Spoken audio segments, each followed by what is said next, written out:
मित्रांनो, शेतकऱ्याची तूर ही मार्केटमध्ये आलेली आहे आणि एक्झॅक्ट शेतकऱ्यांना तुरीचा भाव किती आहे हे माहिती नाही. आता बरीच चर्चा आहे की तुरीला एवढा भाव आहे, तेवढा भाव आहे.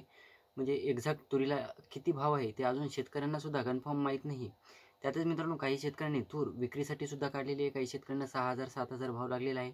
परंतु मित्रांनो, एक्झॅक्ट त्याच रेटमध्ये शेतकऱ्यांनी विकायला पाहिजे होती का? त्याचबरोबर मग विकायची तर किती रेटनं विकायला पाहिजे होती, त्याविषयीची सविस्तर माहिती आपण या व्हिडिओमध्ये बघण्याचा प्रयत्न करणार आहोत. विविध बाजार समितीमध्ये तुरीला काय भाव चालू आहे ते देखील आपण या व्हिडिओमध्ये जाणून घेण्याचा प्रयत्न करणार आहोत. तत्पूर्वी जर चॅनलवर नवीन असाल तर चॅनलला सबस्क्राईब करा आणि समोरील बेल आयकॉन बटन दाबायला विसरू नका. तर नमस्कार मित्रांनो, मी राज सुरेंद्र, स्वागत आहे तुमचं आपल्या यूट्यूब चॅनलमध्ये. मित्रांनो, सर्वात अगोदर आपण बाजार समिती बघणार आहोत, ती म्हणजे रिसोड बाजार समिती, ज्याच्यामध्ये 915 क्विंटलची आवक झालेली आहे आणि 7,325 रुपये एवढा जास्तीत जास्त भाव, तर 7,050 एवढा सर्वसाधारण भाव लागलेला आहे.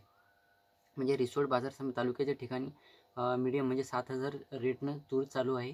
आणि त्यानंतर हिंगोली बाजार समितीमध्ये बघायचं झालं तर 650 रुपये क्विंटल एवढी आवक झालेली आहे आणि ज्याच्यामध्ये 7,670 एवढा जास्तीत जास्त भाव, तर सर्वसाधारण भाव बघायचं झालं तर 7,600 रुपये एवढा सर्वसाधारण भाव आहे. म्हणजे इथे सुद्धा 7,500च्या आसपास तूर रेटमध्ये खेळत आहे. आणि त्यानंतर अकोला बाजार समितीबद्दल माहिती घ्यायची झाली तर 2,592 क्विंटलची आवक झालेली आहे इथे.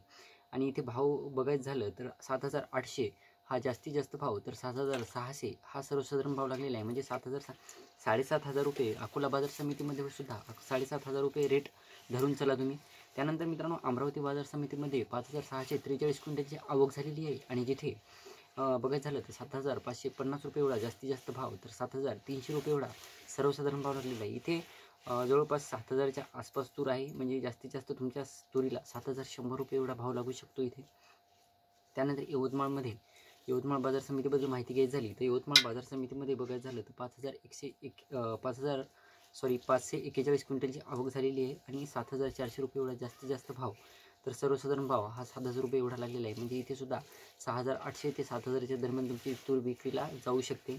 त्यानंतर वाशिम बाजार समितीबद्दल माहिती घ्यायची झाली तर 1,200 क्विंटलची आवक झालेली आहे, ज्याच्यामध्ये जवळपास 7,200 एवढा जास्तीत जास्त भाव, तर 6,800 हा सर्वसाधारण भाव लागलेला आहे. मी अगोदर सांगितलं की वाशिम बाजार समिती आणि यवतमाळ बाजार समिती सिमिलर टाईपचा रेट चालू आहे इथे. त्यानंतर सर्वात शेवटची बाजार समिती बघायची झाली तर बीड बाजार समिती, ज्याच्यामध्ये 31 क्विंटलची आवक झालेली आहे आणि 7,300 एवढा जास्तीत जास्त भाव, तर 7,100 एवढा सर्वसाधारण भाव लागलेला आहे. म्हणजे ही होती एकंदरीत बाजार समित्याबद्दल माहिती. मित्रांनो, तुम्ही देखील बाजारात किंवा इतर ठिकाणी तुमच्या तालुक्याच्या ठिकाणी म्हणा किंवा तुम्ही इतर तुमच्या जे मार्केट आहे तिथे जर तूर विक्रीसाठी नेत असाल तर तुमची तूर 7,000च्या खाली द्यायची नाही आहे तुमच्या बाजार समितीनुसार. आणि तुम्ही जर हा व्हिडिओ बघत असाल तर तुमच्या मार्केटमध्ये तुमच्या बाजार समित्यामध्ये तुरीला एक्झॅक्ट काय रेट आहे ते सुद्धा कमेंट करून सांगा, जेणेकरून इतर शेतकऱ्यांनासुद्धा याचा फायदा होणार आहे. तर मित्रांनो, थांबूया इथेच. व्हिडिओला लाईक करा, शेअर करा, चॅनलला सबस्क्राईब करा. धन्यवाद.